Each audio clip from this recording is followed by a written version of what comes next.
Hi, my name's Andrew Keen. I'm a Silicon Valley-based entrepreneur and broadcaster and writer. 3 or 4 years ago, I wrote a book called How to Fix the Future, which addressed many of the problems associated with our winner-take-all digital economy.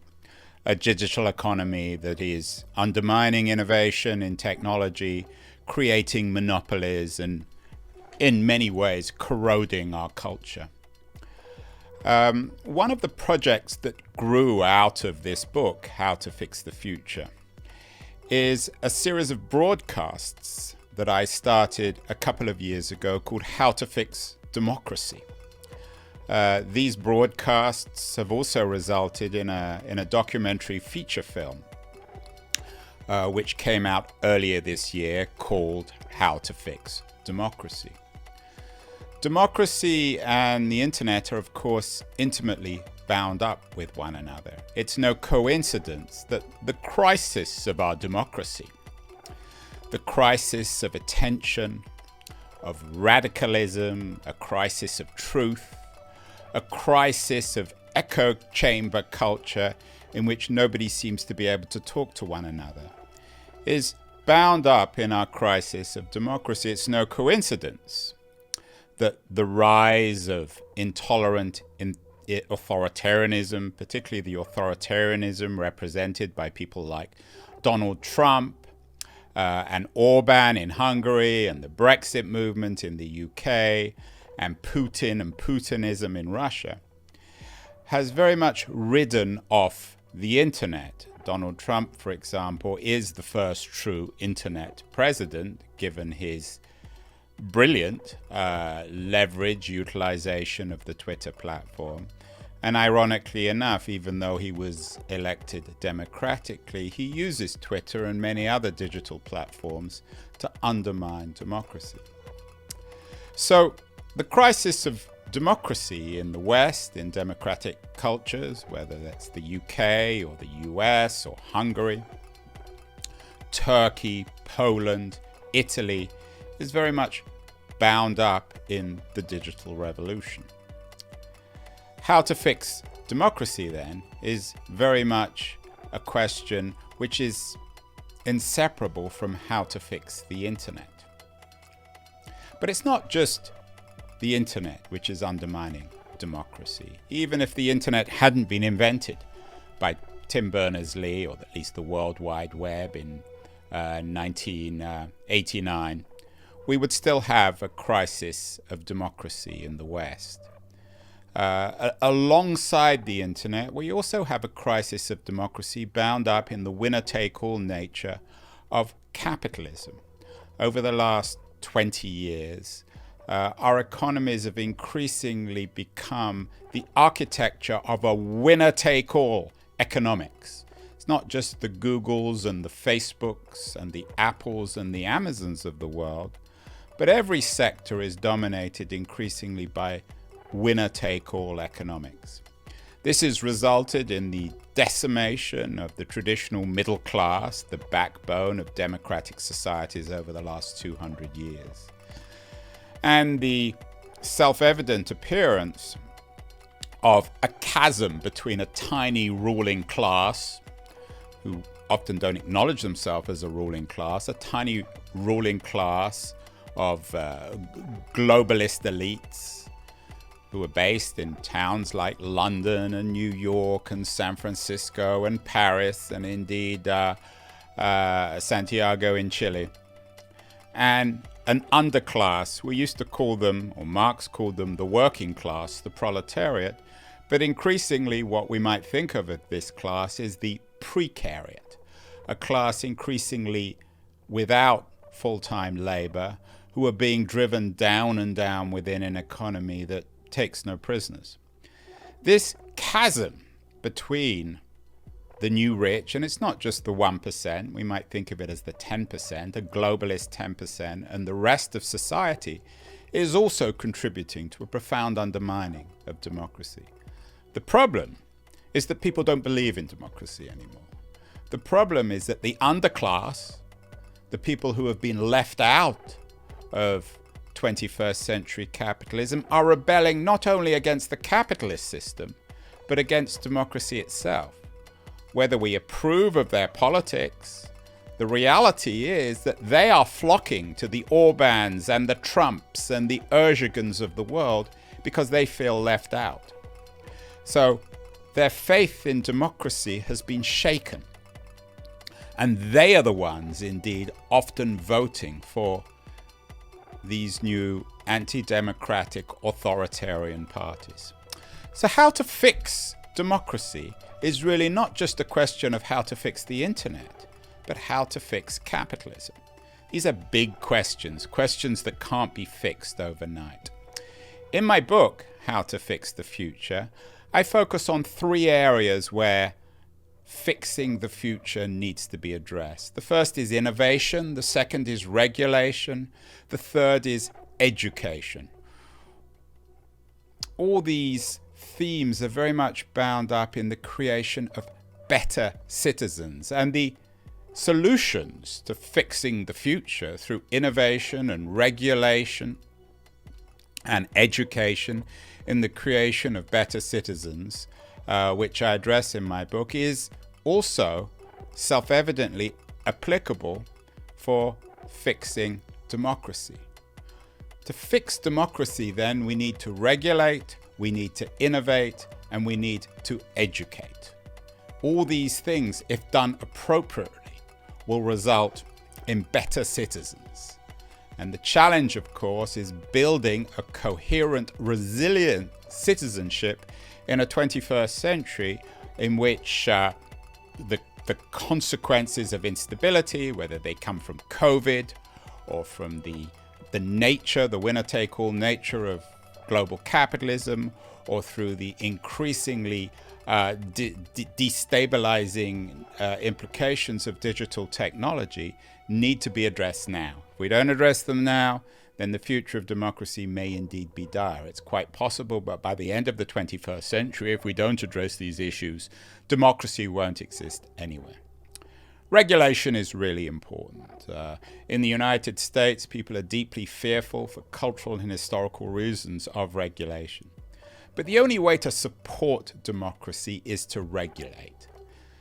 Doesn't mean that regulation is the only solution, but it does mean that we need to rethink the nature of democracy in an unregulated age. Let me take 2 areas in particular when it comes to regulation. We need to address capitalism. We need to address the inequalities that capitalism is created in our society in order to protect democracy.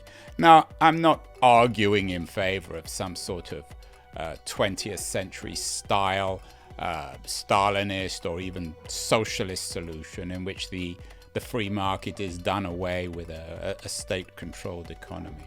But clearly, the unregulated nature of capitalism in the 2020s is inadequate if we are indeed to save democracy. We need then to address, when it comes to regulation and protecting democracy, we need to increase taxes on the rich. We need to make sure that our societies are much more inclusive when it comes to state policy. We need to invest in infrastructure, and above all else, we need to make sure that every citizen has an opportunity to make something of themselves, an opportunity to realize themselves, an opportunity for their own personal agency. Agency is key. It's essential to democracy. When democracy replaced the aristocratic systems of the Middle Ages, it was premised on the ideal of individualism, that individuals should be free to make something of themselves, to escape their birth, their ethnicity, to escape whatever good or bad luck they happen to be born into. At the moment, we live, particularly in the West, in an increasingly aristocratic system. If you're born into privilege, particularly in the United States, it's almost inevitable that you will end your life privileged by going to expensive universities, by benefiting from the informal or formal networks of your culture. And the reverse is true too. If you're born into underprivileged or unprivileged worlds, in the inner city, in declining areas in the Midwest in the United States, for example, the chances are you won't be able to escape. So we need more regulation. We need to flatten the playing field. We also need regulation when it comes to the information economy. We need regulation in controlling the winner-take-all nature of big Silicon Valley companies like Google and Facebook and Amazon and Apple, because this is the only way to protect truth. Truth has been undermined by social media, and we need much more regulation and accountability when it comes to platforms like Facebook. But regulation on its own won't work. We also need innovation. We need to rethink democracy in the 21st century. In my series, How to Fix Democracy, we focused on some very innovative attempts to rethink democracy in a digital age. This involves much more direct involvement of citizens. It involves digital voting, and indeed I spent a lot of time in my book, How to Fix the Future in Estonia, the first real digital democracy. But it's not just digital that needs to be innovated. Another innovative model that I've been focusing on in my How to Fix Democracy series is citizen assemblies, attempts in countries like Ireland and Belgium and Canada to engage people much more aggressively and actively in the policy decision-making process. Ironically enough, this is something that's been borrowed from Athenian democracy. This is something that's essential if we're to make democracy more engaging and more exciting and more immediate, more legitimate in the eyes of people. When we think about all these things, though, when it comes to both regulation and innovation, the thing that's really essential in terms of developing a more coherent, active, and positive citizenship in the 21st century is education.